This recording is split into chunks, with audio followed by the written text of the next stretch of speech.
Welcome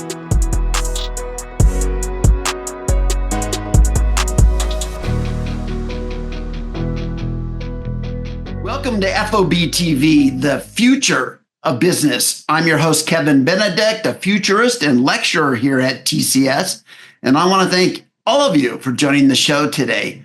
Our guest, I'm excited to announce, is one of our podcast favorite technology gurus and wine experts and IDC Research Directors, Rob Tiffany. Rob, thanks for joining us. Thanks for having me. It's good to be back, Kevin. I always enjoy being on the show with you over the years, man. It's good stuff. Rob has put the name Walla in Walla Walla. He talks about Walla Walla all the time. And in what context, Rob? You know, the city of Walla Walla, like the Rotary or something, they should be paying me or something like that for all the marketing I'm doing for America's number one gay, viticultural area, Walla Walla, Washington, which is not terribly far from where you are, Kevin. No, it's 3 hours. But it's closer to you than it is to Seattle, actually. And so if any of you folks are into wine, into vino, Walla Walla is one of the best places. I know you're always thinking Napa and Sonoma and things like that. Go check it out. I routinely run into people from the Boise area when I'm in Walla Walla, because you're right, it is pretty close. So you get out there, and what do you do when you're in Walla Walla? I do drink a lot of wine and taste it. I don't really drink it. I just a little bit, and you do the spit bucket thing, That's important too. When you're wine tasting, folks, it's not about just going and getting wasted and driving drunk around. Exactly. If you're a true wine taster and you're trying to, what's your palate like? What's the body of the wine and the flavor and all that and the aromas? That's a very different thing than, hey, let's just go drink a bunch of wine. And what's great is over the years, I've gotten to be good friends with a lot of winemakers, good friends with owners of some of the biggest vineyards in Washington. As you know, Kevin, in the past, I've done a lot of IoT and agriculture stuff. And so I've spent a lot of time, boots on the ground, actual cowboy boots on the ground out there in Eastern Washington working with people in the wine industry, hops, apple orchards, stuff like that. And they're great people. With sensors and Wi-Fi and... yeah, all that stuff. But and learning, it's a business like any other business. This show is the future of business, and some people might go, why would you talk about wine? That's some kind of fun thing you're doing on the weekend. But it's a business, too, for these people, just like if you're growing apples or or anything else, and these people work really hard and to produce a great product. But you know what? They need help. Marketing. Yeah. They need marketing. They really do. Marketing is a big thing. You can build. It used to be if I made the best bottle of wine in the world, people are going to come. Just like remember in the .com era, build it and they will come. That's not the case anymore. There's too many players. Yeah. So you've got to have marketing to stand out. It seems like anywhere you go, whether it be the Central Oregon or anywhere, they all are trying to market their wine today. Yeah. And you know what? It's a tougher business today. The wine industry globally has been in decline for a while. Millennials and Gen Zs are not into drinking wine as much as older generations are. It's not their thing. They're more into craft cocktails. Or there's a bigger trend that you might be aware of. People just quitting drinking altogether. Oh, yeah. Have you been hearing about that? There's a big connection with Ozempic and the other GLP-1s out there that, people that drink find themselves drinking half as much, things like that, because of the weight loss drugs and other things that they're on too. So it's going to be, there's some headwinds to it today. But I tell you, I found a connection. My last podcast interview was with a scientist who uses bugs for human food products. It's like plant-based food is bug-based foods. Yeah, I thought it was quite interesting because he was talking about the various notes of the different bugs and how they taste different and smell different. And I was like, oh, this is just like talking to Rob about wine, Except it's disgusting. But yes, lots of people saw the movie Snowpiercer, and so they definitely know about grinding up bugs into, it's just gross. But I know it's a thing. People are trying to, there's a lot of people who think the future of food is insects. Well, his big thing is the more we get to interplanetary space flight, you're not going to be raising cows on board, but you could raise boxes of bugs that proliferate so quickly that this constant bug regeneration can keep you full of protein. Wow. They're probably onto something. I'm still horrified, but I think that they might be right. It's probably harder to raise cattle on a spaceship. Yeah. They don't have as much room as they do down in Texas. That's right.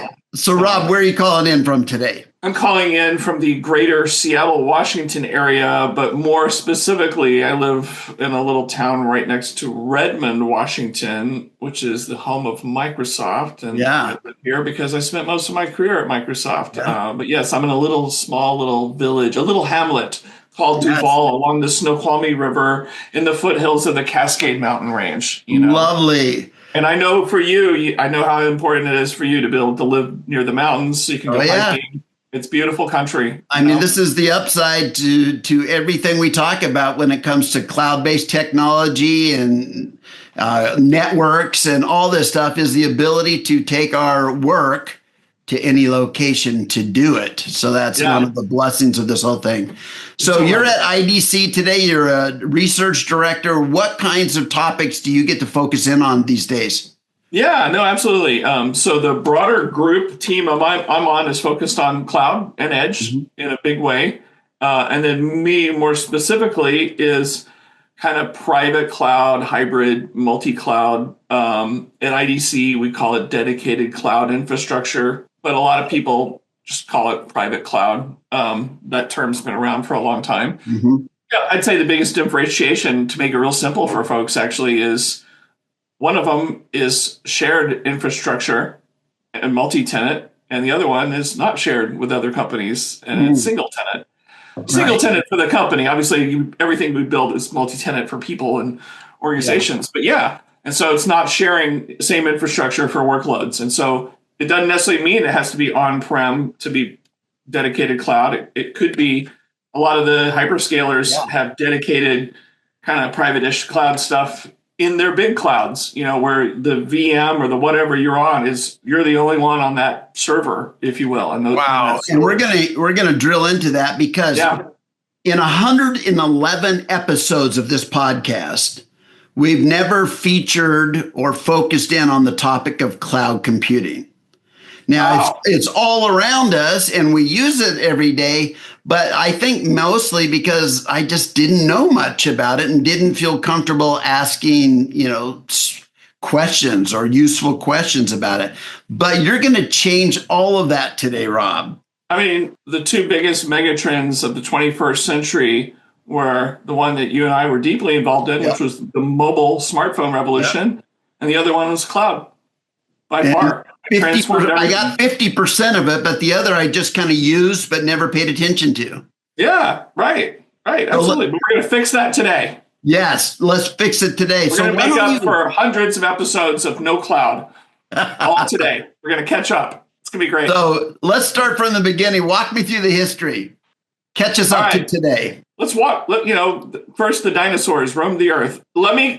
All right, let's do it. I'm a big fan of history and teaching computer history to people. If we go back to let's go back to the 1990s. Actually, let's go back to the early 1990s. We had we had the ARPANET being built, by DARPA from the 60s and 70s and all that kind of stuff. And then the early 1990s, they opened up this internet thing to the public. Previously it was just military and universities and some stuff like that. So 92, 93, it goes on for commercial users. And along with this new web thing, because it was the internet, which is the plumbing, the network, and then the World Wide Web, which made it really useful for people. There was this notion of something called multi-tenancy as we started building solutions on this new internet web thing.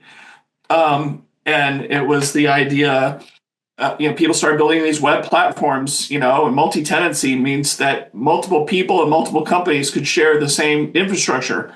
In those early days, it just meant they're on the same web server, right? And we saw the rise of the .com era, which really started to take advantage of the internet, the web, and multi-tenancy and creating new revenue models, business models, And so, you think of Mark Andreessen, first you think of him doing Netscape as a browser, but you think of him and Ben Horowitz, who are famous most normally, for their venture VC firm, Andreessen Horowitz, but actually they also created the very first cloud, which a lot of people don't either know or don't remember. The very first cloud that took advantage of virtualization, multi-tenancy, all this stuff was a company called Loud Cloud. And this happened in 1999. So before AWS, right? Yeah. And so also, who else launched something? So a multi-tenant cloud, kind of like infrastructure as a service, Loud Cloud emerged to do that. And their idea was really simple. We're going to rent out web and storage and database infrastructure, and they go with this new crazy OpEx model instead of CapEx. Mm-hmm. You're going to pay as you go. And so that's pretty revolutionary that they did that. But also at the same time, some other folks in San Francisco, there was this notion of application service providers, ASPs, even though that's also the active server pages at Microsoft is also ASP. And so another group, which would ultimately create what a lot of us think of as the first SaaS cloud offering, was Salesforce.com. Yeah. And so that was in 1999 as well. I remember during all that time talking to people using SAP or using something else saying, we will never, ever do that. Right. No board would ever allow that. No CISO person would ever allow that. Yeah. And what happened, especially when you think of Salesforce, going with the SaaS offering, software as a service, we're not installing Win32 software on our Windows PCs at our big company. It's just delivered by the web. The web was powerful enough. Obviously Salesforce was CRM. It was empowering salespeople, sales automation, things like that. It was all web-based. And so, what a lot of things all of us who were in the tech business back then, we were building native apps for Windows primarily through the 90s, tens of millions of Win32 apps, Visual Basic, Power Builder, Delphi, all that kind of stuff. And Java was there.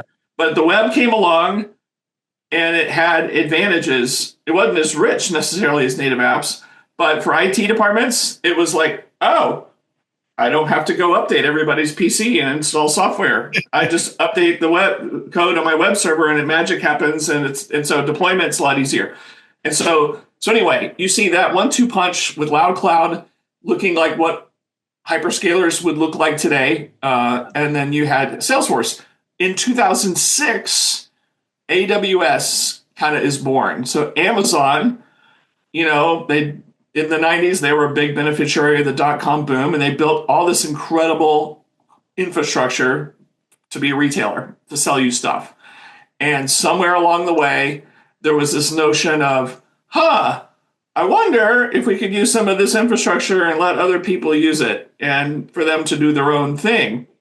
And so the first thing they did in 2006 is they said, let's, like lots of things, do baby steps. And so they launched something called Simple Storage Service, S3. And it was just a cloud-based storage thing, S3 buckets. And so and a lot of people think of AWS as when the cloud really started to launch. And obviously they're still the leader today. And so they did the S3 buckets for storage, and then they did Elastic Compute Cloud, EC2. And so that kind of took off. And so AWS kind of had the lead because Loud Cloud they had to pivot a few times and sold off different parts of it, and then those two guys started a VC firm instead. After that, you had Alibaba in China launch a cloud in 2009, and again, the thinking was, here are these different services. And again, like anything in life, we start with something simple, not complex, and you pay as you go, some kind of subscription or consumption-based model. Microsoft launched Azure in 2010. So after Alibaba, and I was deeply involved in that. Spent half my time at Microsoft designing, building different parts of Azure, which was a great experience. Very different from the mobile experience that you and I shared. Let's see, Google in 2011 launched something called App Engine, and it was kind of like Microsoft. They went with PaaS service, platform as a service, where you're going to hook into built-in services there. And the notable thing there, both, and it's also a cautionary tale for both Microsoft and Google at the time, was, in my experience, Microsoft, we're a lot smarter than the guys on the other side of Lake Washington at AWS. They're just doing really simple stuff. Let people upload a VM. Because what had everybody done in IT? We had been putting workloads on servers, and then VMware came out of nowhere. Yeah. And we could virtualize, and we could increase the capacity and better utilize our servers with multiple things running with hypervisors, with virtualization. So VMware was, and then so the cloud was like, I wonder if we can take that somewhere else. And so, Amazon was using all open source technology to do virtualization and things like that, Zen and things like that. But Microsoft and Google both were thinking, we're way smarter than that. We're going to build this platform as a service technology and really advanced tech that people are going to use, and because it's way smarter, more forward thinking. It was a total failure. Total failure. You know how we talk to tech people or CTOs, CIOs at companies, and they think they're very forward-thinking, progressive technology people, and they're bleeding edge. Don't believe them. Just don't believe them. And because they've proven to not be bleeding edge at all. They all took a good game. Turns out all these companies are super conservative. Yeah. And what they really wanted to do was something simple and safe. I'm just going to upload my virtualized workload that I had in VMware and upload it to AWS. And so the simple, less smart thing succeeded over the more advanced ideas that Microsoft and Google had. And so it wasn't until later when Scott Guthrie, who was the head of in Visual Studio at Microsoft and it was a group called Developer Division, DevDiv. Scott Goo took over and changed everything because Azure was going nowhere. Yeah. And so it's like, hey, maybe we should make it so people can upload their VMs too, because Microsoft had their competing thing called Hyper-V that ran on Windows Server. And so bringing Hyper-V to the cloud. One thing a lot of people don't realize is Azure. So Azure is the number 2 cloud out there behind AWS. Unlike all the other clouds that are mostly based on open source software, Microsoft invented all the things that Azure is based on.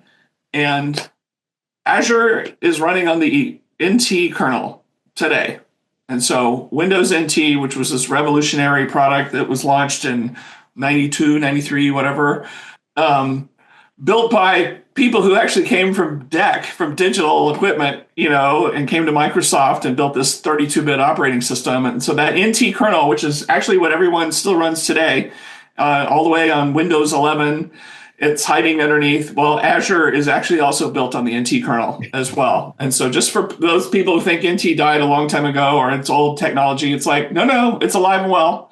And it's the number 2 cloud on the planet. So it's still going. So who did we get after that? We had IBM. They acquired a company called SoftLayer in 2013.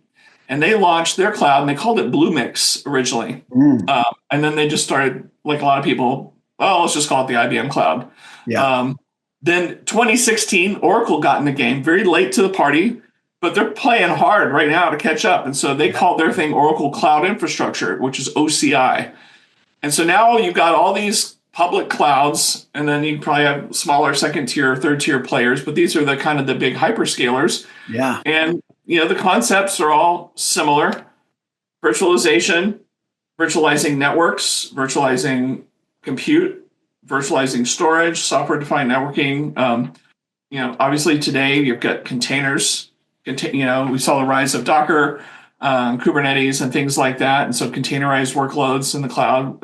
This notion of cloud native, and I'll tell you where that came from. Cloud native and that whole thing, it was an open source. I would call it a rebellion against cloud lock-in. All these clouds want you to take dependencies on their unique services, which will keep you connected to them forever. Yeah.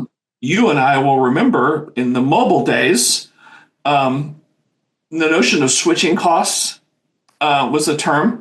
So, for instance, I've spent all my time on Windows Mobile and Windows Phone, and we may have someone that goes, God, I really love this Windows Phone. I'd love to switch to it. But all my music is in iTunes and in the Apple infrastructure and environment and ecosystem. And even if I like your phone better, I'm not going to switch because they have their tentacles in me, you know, and Apple. And so I'm going to stick with that ecosystem. Well, these big cloud players, it's the same kind of a similar game. Yep. If you're just doing virtual machines, you can kind of be portable across all kinds of things. But as soon as you take dependencies on cloud specific things, it puts their tentacles in you and it makes it, you can't break. It's not like, oh, you know what? I hate cloud A. I'm going to move to cloud B. It's hard. Oh, yeah. And other than maybe saving on some expenses, it's going to take all your team away from other things that might be more strategic. You're so right. You're so right. I would say, you know, and so you hear people talk about cloud lock-in. I'd say, and so all these cloud providers started providing their own ways of giving you databases, message queues, message buses to move data all over the place, all kinds of services, obviously web services, application services, every kind of thing, all the programming languages, all the frameworks, all that stuff. Everybody gave them their flavor of how to do that, and they want to lock you into that. I'd say the most extreme example of a technology that will really lock people in and they can't get away no matter what they do was when Amazon came up with something called Lambda functions. So Lambda was this notion of kind of this cloud functions where basically I'm no longer writing code to build my application. I can just call I can write these little functions that are part of this Lambda. Now, and obviously the other cloud players have copied AWS. That is the ultimate lock-in because that is so deeply tied. And so the notion was I don't even have to think about how big a server VMs do I need to buy or how big do I need to scale out on my clusters. In this one, it's totally as a service. And it was just like, I'm going to just write these functions and AWS is going to figure it out on the fly and give me the compute I need dynamically to accomplish the tasks of whatever application I'm building. Yeah.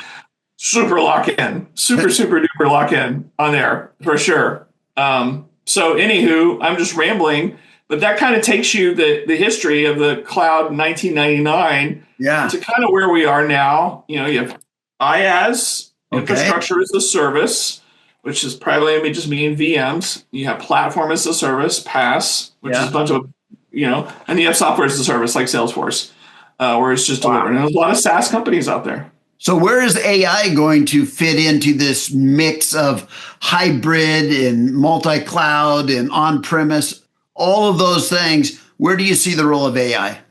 Yeah. So initially, AI has found its home in these hyperscale public clouds, right? Because they are a source of insane amounts of compute that a typical enterprise doesn't have anywhere near the amount of compute that they can find at Azure, right? Or AWS. So let's talk about that. Let's talk about how that's gone along, you know. And so you have OpenAI going all in with Azure, you know. AWS invests in a company called Anthropic, which makes their own chatbot called Claude. And there's obviously there's other players, smaller players, they need all that compute to train these models that are so big with all these parameters, you know, billions and trillions of parameters and just insane amounts of compute to train a model that you can do inference again, predictions, whatever, have it talk, you know, figure stuff out.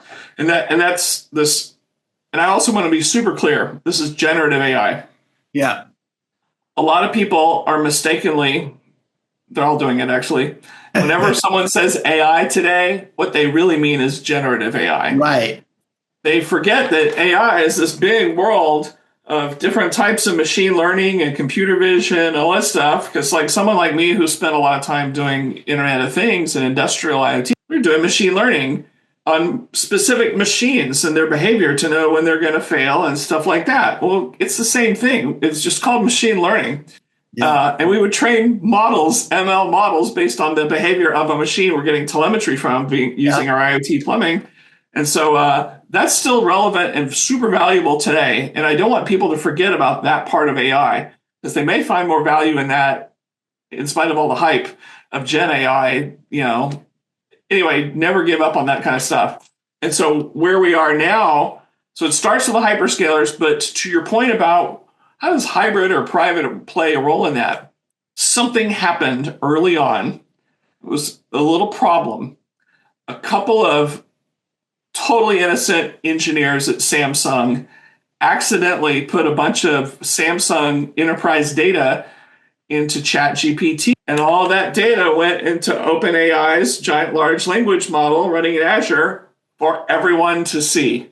So it became part of the hive mind, right? So private Samsung data is now available for anybody to find out about. Oops. But sometimes a mistake is a light bulb for a lot of other people, right? And so all these enterprises are like, maybe I need to have private AI with my private enterprise data, because I don't want my competitors to know about my secret, competitive information. And so that takes us to what you're asking about. And so I am witnessing a renaissance in on-premise infrastructure being built out. Since the 2000s, the beginning of the century, we've seen this steady migration of IT departments slowly but surely moving all of their workloads out of their own data centers or colos or whatever to one of the hyperscale clouds. And they're like, everyone's always trying to tighten their belt and cut costs and everything like that, And so IT has always been, for better or worse, a lot of companies have always thought of IT departments as a cost center instead of a place for innovation, which is sad. And so they're always cutting to the bone with those guys. And so they're like, oh, good. We're going to get out of managing data centers and all that cost and all these employees that I have who are having to manage all these servers. And I'm going to upload all these workloads to AWS or Google or Azure or whoever. And so that trend has not stopped. And that's been going steadily along. But the notion of data being arguably a company's most important asset, and they should treat data as an asset for value and everything, and being able to mine that, has caused people to put on the brakes maybe a little bit and say, wait a second, how do I want to take advantage of my corporate data without just putting it all up in the public cloud? And so new infrastructure is being built back in their own data centers, back in colo facilities, things like that. But there's a problem too here. And this is where you get the rise of what I will call private cloud kind of players. And I'll describe what I say qualifies as a private cloud, because I'm the person on the planet that dictates what everything is, as you know. You are him, Rob. I'm just going to tell people this is what it is, and they will do it. For this podcast, that might work. It might. You never know. And so you've heard the term born in the cloud, maybe? Yeah. All right. So as the rise of the cloud, 2000s, 2010s, whatever, going on, everybody's moving to the cloud. Anyone who's ever played with a cloud, they log into a web portal, AWS, whatever, Azure, and you point and click your way to build solutions and spin up workloads. I need this database and this message queue and this web server and this blah, blah, blah, whatever, this AI. It has caused a problem with skill sets. Traditional IT skill sets have diminished because the cloud made it point and click easy to do things. So if we go back to the olden days, like your two folks here on this podcast right now, we used to have to know how to build servers and rack them up and do cabling for building networks. And you had PCs and you had printers, the typical IT, whatever, at a company.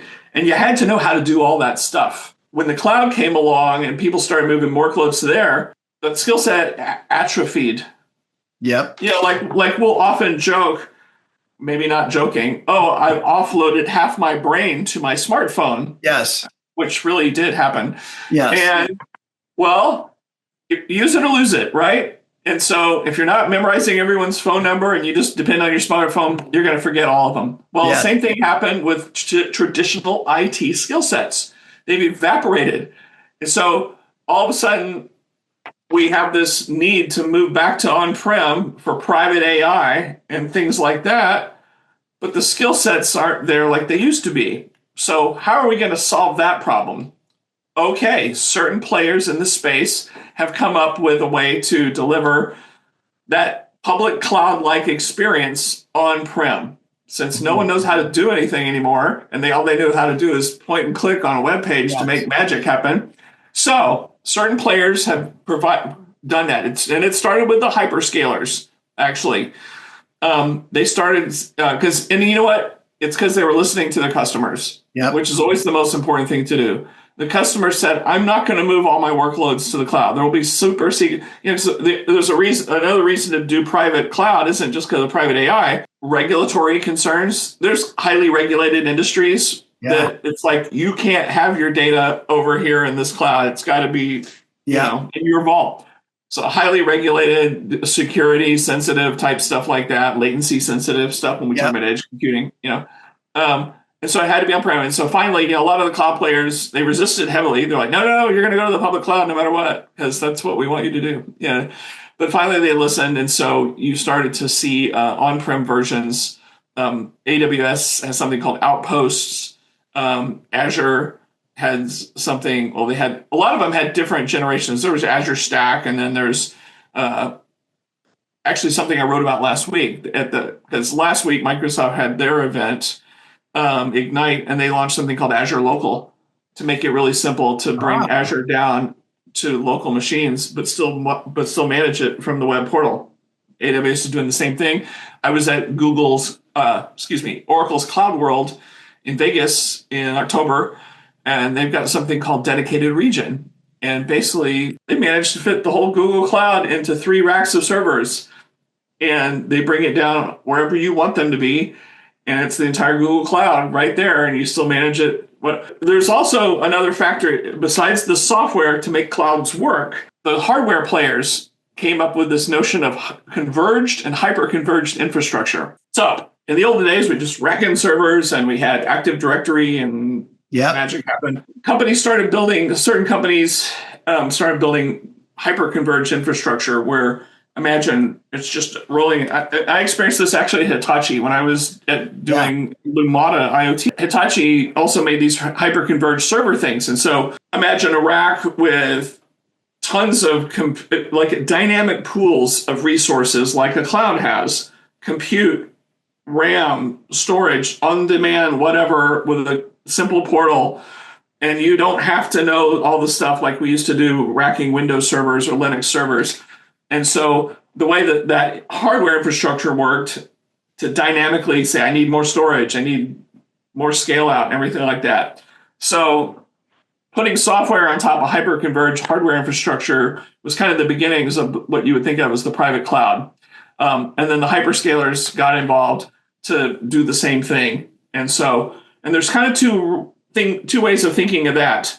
So I talked earlier, at IDC, we call it, dedicated cloud infrastructure. There's also dedicated cloud infrastructure as a service, because we have to have everything as a service in case so one of them is a CapEx model. I bought all the hardware and I own it and I'm running it.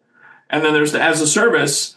I still want to do the pay as you go or subscription thing like I do in the public cloud, because maybe I don't have enough money to pay hundreds of thousands of dollars up front or whatever. I want to just do that. Right.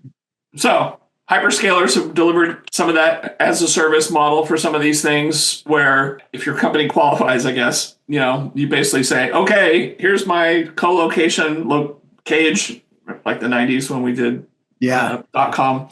And so companies like, Oracle and others will come in there and they'll drop that stuff in there. They'll manage it for you and everything. And then you remotely control it using your same portal that you use for the public cloud.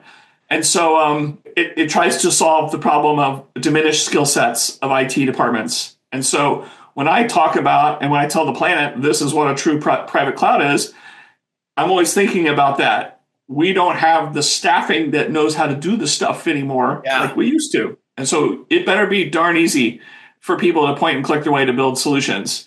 And so, so it's not just the hyperscalers. You have traditional IT players who also are in this game. So HPE. Yep. They've got something called GreenLake. And so it's their private cloud. It runs all kinds of virtualization. It runs containers. It runs apps and things like that. It's running on HP gear, as you might imagine. And they have the option of either buy the gear and do it yourself or as a service, things like that. And so they're a player. Obviously, you're always imagining, okay, who started this whole thing? VMware. What's VMware doing? Well, a lot of controversy and talk about VMware in the last year or so when Broadcom acquired them. And then a lot of people are having weird feelings about Broadcom owning VMware, and they've changed some of their licensing, and they're kind of letting a whole bunch of maybe lower end workloads just twist in the wind. And it's like, sorry guys, or whatever. And they're just focusing on high dollar value ones. And so a lot of people are looking to, do I need to migrate to something else? And of course, all the hyperscaler and all the other players are like, yes, please. We've come up with our own migration, automatic migration from VMware to whatever, and so that's not new. But VMware realizes they need to stay relevant as part of Broadcom. And so VMware has something called Cloud Foundation. And it's a private cloud, point and click your way, except it's all based on VMware hypervisors. But they support containerization, Kubernetes kind of stuff as well. And some kind of pass layer things so that you could have a private cloud. And so, when you talk about, those of us who are in this space, we don't just pontificate, we make recommendations to customers to help their business, right? And so you can imagine if a customer has, and this will sound crazy to people, but there's customers that may have 30,000 virtualized workload via, servers running in VMware, and they're asking you a question. They're like, hey, Kevin, hey, Rob, what should I do? Because I need to change something, but this is going to be painful. Yeah. And you made the comment earlier, it takes away from focusing on new things or whatever. And so there's certainly a story around going with VMware's Cloud Foundation as a migration path that's kind of simple, that kind of keeps you using the same stuff. GreenLake's trying to do similar things.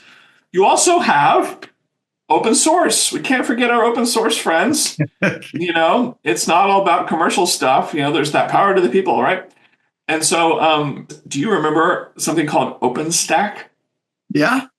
Okay. So OpenStack, and I wrote about this recently, was created back in 2010 as a collaboration between NASA and, do you remember a company called Rackspace? Kind of a hosting company and everything like that, data centers company. So the two of them got together and built this open source thing called OpenStack. And it got a lot of notoriety in that early days, 2010, 2011, 2012. In fact, to give you some more history, because we're historians here for computers, HP looked at and said, whoa, Amazon and Microsoft are going to end up taking over the whole world with their clouds. And they have. We need to make sure we stay relevant. We better get in the cloud game ourselves. And so actually for a short period of time, what was it called? Helion or something like that. HP opened offices in Seattle because Seattle had become Cloud City. And they were trying to poach people from our teams at Azure and AWS people because they're building their own cloud. But they weren't inventing it from scratch, or they wasn't doing what Amazon did with clustering together lots of different open source stuff. They said, hey, we're going to use this OpenStack thing. Because OpenStack supported VMs and, dynamic pools of storage and networking and all that kind of stuff. And so they actually went down a path for a while trying to build their own hyperscale cloud with OpenStack, and they shut it down. And it just didn't work out for them for a variety of reasons. OpenStack was implemented by a lot of telecom companies, not only telecom companies like, Verizon or whoever, AT&T, but the kit makers, like when I worked for Ericsson. A lot of people in the telecom space, they were leery of hitching their wagons to these hyperscale clouds. They wanted it because, surprise, the telcos actually thought the cloud belonged to them. They thought it was their destiny to control what would become the cloud. And early on, they gave it a try. I think Verizon may have tried harder than anybody in the early days. They're like, no, everybody, the networks come through us. Yes. We are the cloud. Not a bunch of software kids, Isn't it so interesting how fast these giant relevant companies can be disintermediated? Yes. Before we started recording, we were talking about Intel, and bam, suddenly they're out of the game. Isn't it crazy? So where do you see AI helping organize all this? So the big thing that happened several years ago with the company called DeepMind was this invention of the transformer. And then Google acquired DeepMind. And then you had the open AI guys splinter off and different people, and they're all using this transformer technology around generative AI. And so, but all AI can help, because I think what you're getting at, what the ultimate goal is a lot of automation, right, of things. And so having a cloud, if you still have a bunch of humans, does anybody remember the Amazon Mechanical Turk from a million years ago? It was just a bunch of people doing things for you it's like Wizard of Oz behind the curtain, right? Yeah, exactly. Don't mind that person behind the curtain there. Yeah. And so, but traditional IT skills, when we built these hyperscale clouds, those data centers were full of people running around and doing all this stuff. And so the secret to success with a cloud business is automation. You need to automate everything that you can automate because, I hate to say it, people cost money and they eat into the margins of this cloud paradigm or whatever. And so automation, and automation doesn't always require AI. Automation can just be if this, then that. An algorithm-based decision tree. Absolutely. This AI stuff is just a different hyperscale version of an algorithm on steroids, right? Yep. But with more data and more compute, right? Yeah. And so using this AI to just enhance automation, I think where everybody wants to go to, if you've ever visited one of the hyperscalers cloud data centers, it's pretty empty. I'm sure people have seen pictures of like Elon Musk's Tesla factories, gigafactories. Yeah. It looks like there's nobody in there. Yeah. Well, that's kind of what all these folks are shooting for. They're trying to automate everything. Robots, AI, intelligence, computer intelligence, computer vision. We did that a lot, assembly lines, looking for defects, things like that. And so AI plays a huge role in all of that stuff, whether it's process manufacturing or discrete manufacturing of anything or automating a cloud. I'd say automating a data center is like process manufacturing, which you would equate to like an oil refinery. Yeah. For instance. And so it's like looking, seeing, observing, anticipating. Just like we did with IoT, we're getting tons of data, good data about a machine. Your pickup truck is sending me data all the time. And it's a Jeep, by the way. So your Jeep is what I meant to say. Your Jeep is sending me all this telemetry data about every aspect of the vehicle, every last component of it. It's sending me data. It's sending me data and all these properties of your Jeep. And we're creating a model. And there's this notion of features and a label in this type of machine learning when we're predicting, is your Jeep going to fail next Thursday? Yeah. And so all the features are all the properties of your Jeep, the engine, the RPM, the tires, the whatever, and the label is it good or bad? Is it running or failing or whatever like that? AI is AI, there's different types of AI, classification stuff and regressions and whatever. But that's a lot of the stuff you're thinking about. Generative is just crazy. Yeah. Generative is also, it's a great summarizer. Like you've probably uploaded a PDF about, like I could take the owner's manual of your Jeep, a PDF version of that, and upload it to one of the generative AI players. And it sucks it in and then instantly knows everything about it instantly. And you can ask questions. Just ask questions. It'll tell you. Yeah. And it'll tell you. And this is also helpful when it comes to when I see this problem that IoT told me about, how do I fix it? It's good for that kind of stuff. And so having instant knowledge, a lot of times people will go, well, gosh, this ChatGPT thing seems similar to just doing Google searches. After you do it for a while, because and we've talked about this stuff before. I use that as a research assistant. Like I'm a professor, and that's my TA, and so I'm doing that, and you still have to check its work because you're the smart one, and it might make mistakes and everything like that. But after a while, when you use it a lot, you're like, this is kind of like doing Google searches. But the difference is, I would ask a question of Google. And it's going to return me links to web pages that I have to go to the page and read to find out my answer. Whereas generative AI has already consumed all that stuff and instantly doesn't give me the link. It gives you the answer. Yes. Right. And that's the difference. They're similar, And a lot, and after, remember when people, or after the early days of ChatGPT, which was not that long ago, people are like, last year.